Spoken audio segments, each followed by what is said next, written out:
So eleven welcome back to another video. তো আজ কথা বলবো বেশ কিছু লেটেস্ট আপডেটস নিয়ে। তো প্রথম যে আপডেটটা নিয়ে কথা বলবো সেটা হচ্ছে SSMB 29, মানে মহেশ বাবুর আপকামিং ছবি, যেটা ডিরেক্ট করবে রাজামৌলি, সেই সিনেমাটাকে নিয়ে। তো মূলত সেই সিনেমাটা নিয়ে এখন যেটা আপডেট উঠে আসছে যে মুম্বাইতে এই সিনেমার কিন্তু কিছু পরিমাণে দৃশ্য কিন্তু শুটিং হওয়া শুরু হবে। এই সিনেমা মানে হলিউডে কিছু শুট হওয়ার কথা ছিল, সেটা কিন্তু পিছিয়ে দেওয়া হয়েছে, স্কেডিউলে এদিক ওদিক কিছু চেঞ্জেস করা হয়েছে।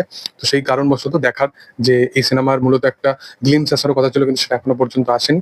দেখার যাতে তাদের প্ল্যানিংটা কি। এর পরবর্তী আপডেটটা হচ্ছে মৃণাল ঠাকুরকে নিয়ে। তো মৃণাল ঠাকুরের কিন্তু এখন বিশালভাবে বাজ আছে, কারণ আপকামিং দুটো বিগ প্রজেক্ট, যে যার মধ্যে একটা হচ্ছে স্পিরিট বলে সিনেমাটা, যেটা সন্দীপ রেড্ডি বাঙ্গা বানাচ্ছে প্রভাসের সাথে, এবং আল্লু অর্জুনের যে সিনেমাটা, যেটা অ্যাটলি নিয়ে আসছে। সেই দুটো সিনেমার জন্যই অভিনেত্রী হিসাবে ফাইনালাইজ করা হয়েছে মৃণাল ঠাকুরকে। দেখার যে মৃণাল ঠাকুর, যিনি একজন দুর্দান্ত মাফিক অভিনেত্রী, সে কিরকম ভাবে নিজেকে প্রেজেন্ট করে। আমার তো ব্যাপক লাগে মৃণাল ঠাকুরের কাজ। দেখার যে আপকামিং দিনে কি হয়। এর পরবর্তী আপডেটটা হচ্ছে সিতারে জামিন পারকে নিয়ে, যেটা আমির খানের আপকামিং কাজ হতে চলেছে। তো সিতারে জামিন পার এই সিনেমাটা মূলত, এই সিনেমার ট্রেলার আসতে চলেছে 1 মে। এই সিনেমাটা অজয় দেবগানের রেড যেটা পার্ট 2 আসছে, সেইটার সাথে কোথাও গিয়ে আমির খানের এই সিতারে জামিন পারের ট্রেলারটা আসবে।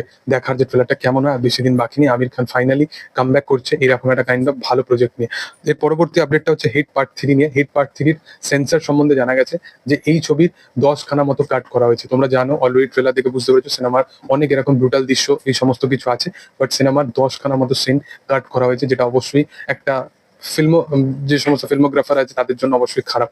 এর পরবর্তী আপডেটটা হচ্ছে জুনিয়র এনটিআর এর আপকামিং সিনেমা ড্রাগন বলে সিনেমাটাকে নিয়ে, যেটা প্রশান্ত নীলের সাথে আসছে। সেই সিনেমাতে একটা ডান্সিং নাম্বার করতে দেখা যাবে শ্রুতি হাসানকে।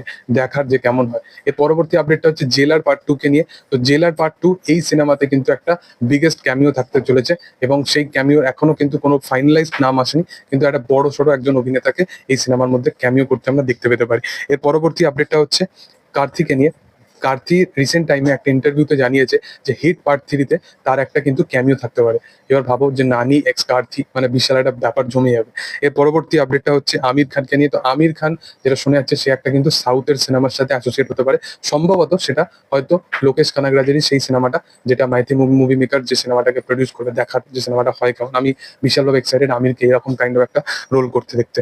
এর পরবর্তী আপডেটটা হচ্ছে রোহিত শেট্টির কপ ইউনিভার্স নিয়ে। তো সিম্বা এই সিনেমাটার কিন্তু সিকুয়েলের উপর এবার কাজ হবে, কারণ সিম্বা অনেকদিন হয়ে গেছে সিনেমাটা, এবং রোহিত শেট্টির যে কোর অডিয়েন্স আছে সেগুলো নিয়ে এবার ভাবনা চিন্তা হয়তো করবে। সিঙ্গাম সিনেমাটা একদমই ভালো হয়নি, এবং ইটসেলফ ভালো হয়নি। যখন বক্স অফিস কালেকশন নিয়ে কথা বলে লাভ নেই। সূর্যবংশীটা ভালো সিনেমা ছিল, বাট তারপরে সে বলেছে যে আস্তে আস্তে সে কাজ করবে। বাট সালমান খানকে নিয়ে যেটা করা হয়েছিল সেটা তো পুরোপুরি স্ক্যাম, সেটা বোঝাই গেল।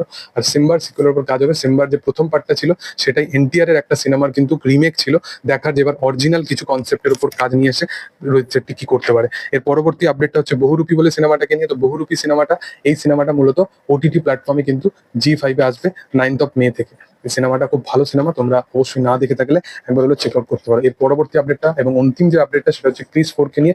ক্রিস 4 ছবিটা ডিরেক্ট করবে হচ্ছে ঋত্বিক রোশন, এবং এই ছবিতে মূলত ক্রিসের যে ফ্র্যাঞ্চাইজ আছে সেখানে যে সমস্ত অভিনেতা অভিনেত্রীদের আমরা দেখেছিলাম তাদেরকে কিন্তু আবার কামব্যাক করতে দেখা যাবে, যার মধ্যে প্রীতি জিন্টা, প্রিয়াঙ্কা চোপড়া বা নাসিরুদ্দিন শাহ, তাদেরকে কিন্তু আমরা দেখতে পাবো। কারণ এই সিনেমাটা একটা টাইম ট্রাভেলের উপর বেস করে একটা সিনেমা হবে, যেখানে আমরা রেখা এবং অন্যান্য ক্যারেক্টারগুলোকে দেখতে পাবো, শুধুমাত্র কাঙ্গনা রানাউতকে বাদ দিয়ে। তো যাই হোক, দেখার যে আপকামিং দিনে কি হয়। তবে তোমাদের কি বক্তব্য বিষয়বস্তু নিয়ে সেটা তোমরা অবশ্যই কমেন্টে জানিও। ভিডিও ভালো লাগলে অবশ্যই লাইক শেয়ার সাবস্ক্রাইব করে দিও।